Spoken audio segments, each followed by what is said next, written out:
নমস্কাৰ জনাইছোঁ সকলোকে। আজিৰ এই যিটো মই এতিয়া ভিডিঅ' বনাইছোঁ এইটো মই ফানি ভাৱেৰে বনোৱা নাই, ধেমেলীয়া ভাৱেৰে বনোৱা নাই, অকণমান চিৰিয়াছলি বনাইছোঁ। মই বিগত দুটা দিনত দুটা ভিডিঅ' মই অলপমান ধেমেলীয়া সুৰেৰেও বনাইছিলোঁ।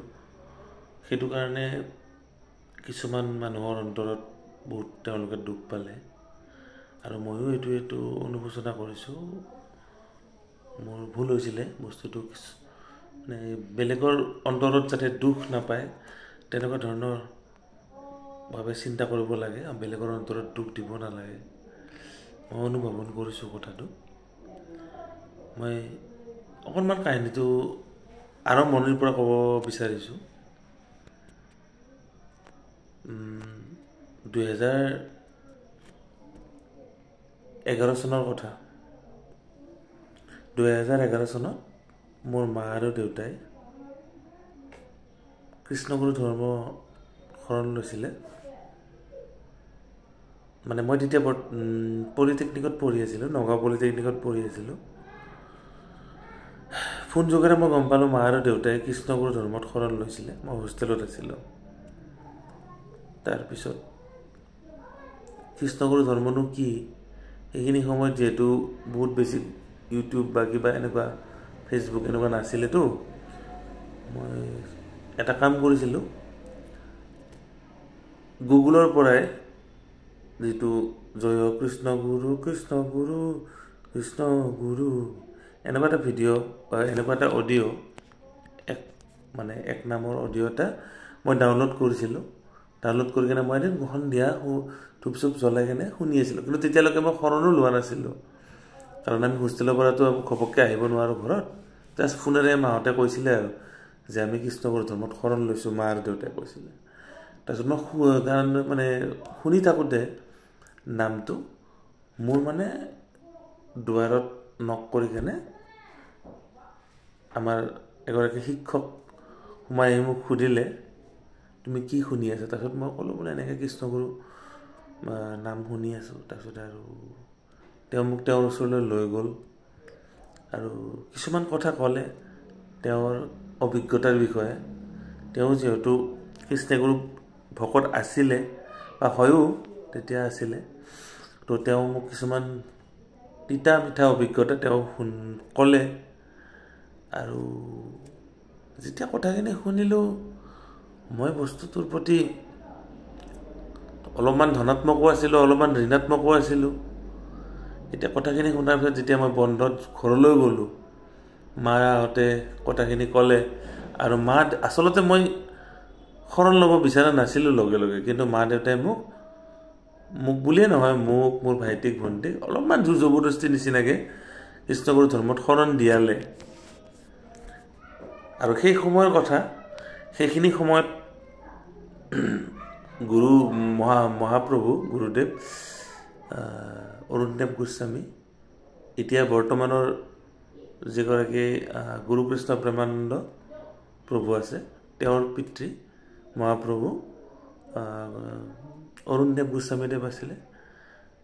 সেইখিনি অভিজ্ঞতা মই আপোনালোকক কওঁ, কাৰণ নহ'লে কথাটো আধৰুৱা হ'বতো। মাহঁতে মোক লৈ গ'ল, সোমালোঁ। তেতিয়াৰ অৱস্থাটো, আশ্ৰমৰ অৱস্থাটো অলপমান বেলেগ আছিলে আৰু এতিয়াৰ আশ্ৰমৰ অৱস্থাটো অলপমান পৃথক। সোমাই যোৱাৰ লগে লগে মই কিন্তু একদম অন্তৰৰ পৰা কৈছোঁ দেই,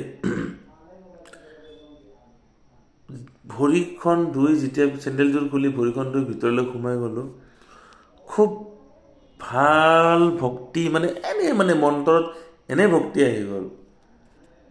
মানে শৰণ ল'বলৈ যোৱা জোৰ জবৰদস্তি লৈ গৈছিল যদিও মই মনেৰে ভাবা নাছিলোঁ আৰু শৰণ ল'ম বুলি। তাৰপিছত আৰু বহি আছোঁ। প্ৰথমতে দেখা পালোঁ আইগৰাকী কিবা কলৰ পচলা কিবা শুকাইছে খাৰৰ কাৰণে, মই প্ৰথম দেখা পাইছিলোঁ। তাৰপিছত বহিলোঁ গুৰুগৃহত, বহাৰ পিছত জলপান দিলে খাবলৈ। তাৰপিছত অকণমান সময়ৰ পিছতেতো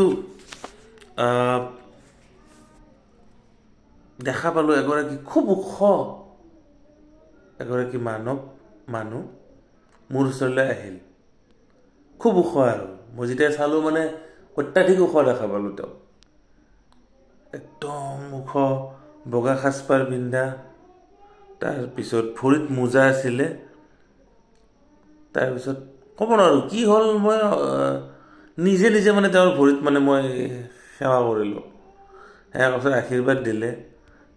তেওঁ যিহেতু বৰপেটাৰ ব্যক্তি, গতিকে তেওঁ মোক সেই তেওঁৰ ভাষাৰে আৰু তোৰ নাইছা এনেকুৱা টাইপত মানে কৈ মানে মোক আশীৰ্বাদ দিলে আৰু। তাৰপিছত সিদিনাখন আছিলে মংগলবাৰ। সাধাৰণতে মংগলবাৰে হয়তো গুৰুদেৱে শৰণ নিদিয়ে, কিন্তু আমাক দিলে।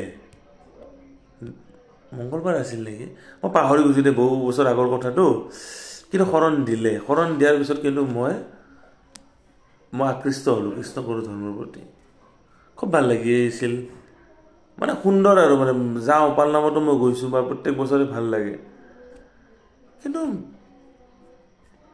লাহে লাহে অকণমান ধৰি লওক কেনেকুৱা কথা থাকে, কিছুমানে নিগেটিভ কথা কয়, বহুতে বহুত কথা কৈ কৈ কৈ কৈ মোৰো মানে এটা সময়ত ব্ৰেইন মানে ৱাছ হৈ গ'ল। তাৰপিছত ময়ো মানে কিছুমান কথাত মই মানে ভাবিব ধৰিলোঁ। তাৰপিছত হঠাতে মানে কি হ'ল, মই যে এই যে দুটা ভিডিঅ' যে বনালোঁ যে অলপ ব্যংগাত্মকভাৱে, সেইটোৰ কথা কৈ আছোঁ। মানে নিউজত মানে যি ধৰণে মানে ওলালে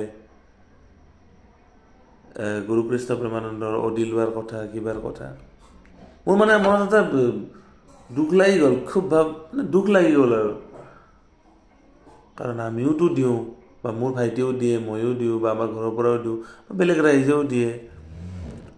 তো যদি এনেকৈ দিয়া হোৱাৰ পিছত যদি এনেকুৱা ধৰণৰ দেখা পাওঁ, মানে মনটো অলপ আঘাত লাগিল আৰু। সেই আঘাতৰ আচলতে খুবেই মানে বহিঃপ্ৰকাশ হ'ল।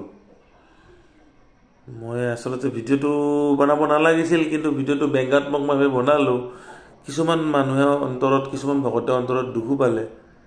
মই মানে এতিয়া মানে অলপ বস্তুটো অনুশোচনা হৈছে আৰু। ময়ো কাৰো মনত দুখ দিব নালাগে, কাৰো আস্থাক দুখ দিব নালাগে। কিন্তু মোৰ আস্থাকো কোনোবাই দুখ দিছে, সেইকাৰণে আচলতে মোৰ খুবৰ মানে বহিঃপ্ৰকাশ হৈছিল। গতিকে মই এই ভিডিঅ'টোৰ যোগেদি মোৰ ফালৰ পৰা যদি কোনোবাই অন্তৰত আঘাত পাইছে বা কষ্ট পাইছে, কাৰণ কাৰো আস্থাক মই দুখ দিব নালাগে। এটা কথা মোক দেউতাই শিকাইছিল, কিন্তু মই কথাটো পাহৰি গ'লোঁ। মানে ধৰি লওক দেউতাই কৈছিল যে গুৰু যদি গছৰ মূৰাও হয়, তথাপিও সেইজন গুৰুৱে।